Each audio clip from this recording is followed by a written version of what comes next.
继续在地人在地情来看这个台中大甲区的幸福里有45间的土地公庙，会当讲是台中土地公庙密度上悬的传里。当地公所佮专工来出册介绍，要互更较侪人来了解土地公的历史甲祭拜的文化。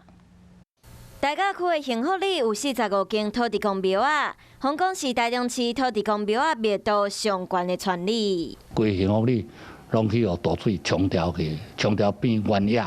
原野了后，所以家己来先民来开，就是几户人啊，就甲做这个，也是家己做这个。土地公庙随着先民开垦有无同的样貌，而且伫客家聚落或者是伫闽南聚落的土地公庙啊，各拢无同。客家人一进来了以后呢，他土地公的形式呢，有一种是木坛式的；闽南人呢，他就会盖成一座小庙，就是一个坛大，或者到一间小庙这样子。大甲区公所嘛邀请文书工作者将这的资料整理做册，希望让大家更加了解地方的土地公文化。